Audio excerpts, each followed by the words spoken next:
براءة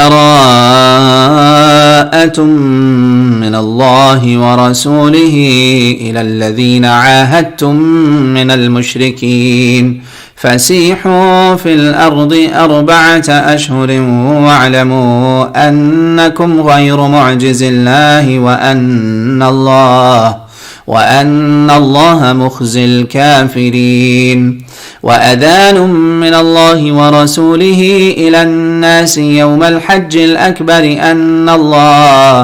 أن الله بريء من المشركين ورسوله فإن تبتم فهو خير لكم وإن توليتم فاعلموا أنكم غير معجز الله وبشر الذين كفروا بعذاب أليم.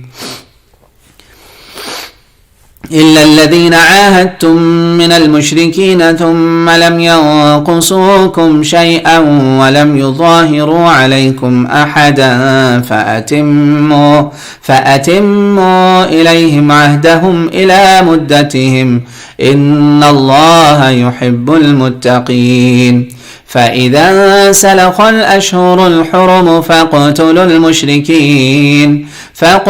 المشركين حيث وجدتموهم وخذوهم واحصروهم واقعدوا لهم كل مرصد فإن تابوا وأقاموا الصلاة وآتوا الزكاة فخلوا سبيلهم إن الله غفور رحيم. وإن أحد من المشركين استجارك فأجره حتى يسمع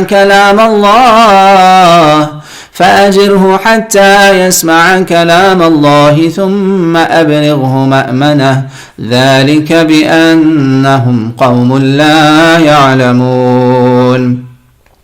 كيف يكون للمشركين عهد عند الله وعند رسوله إلا الذين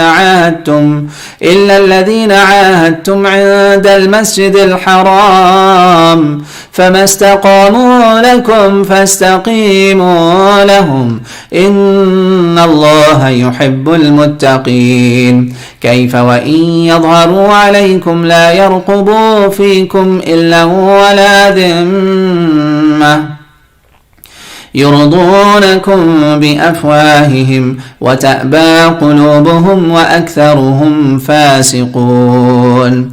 اشتروا بآيات الله ثمنا قليلا فصدوا عن سبيله إنهم ساء ما كانوا يعملون.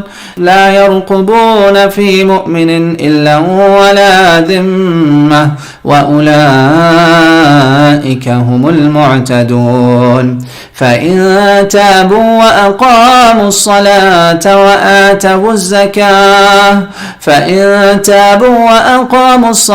وآتوا الزكاة فإخوانكم في الدين ونفصل الآيات لقوم يعلمون. وإن نكثوا أيمانهم من بعد عهدهم وطعنوا في دينكم فقاتلوا أئمة الكفر إنهم لا أيمان لهم لعلهم ينتهون. ألا تقاتلون قوما نكثوا أيمانهم وهموا بإخراج الرسول وهم بدؤوكم أول مرة أتخشونهم فالله أحق أن تخشوه إن كنتم مؤمنين. قاتلوهم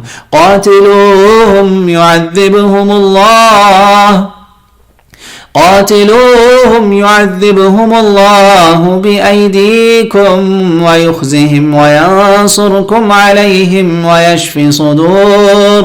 ويشفي صدور قوم مؤمنين ويذهب غيظ قلوبهم ويتوب الله على من يشاء والله عليم حكيم.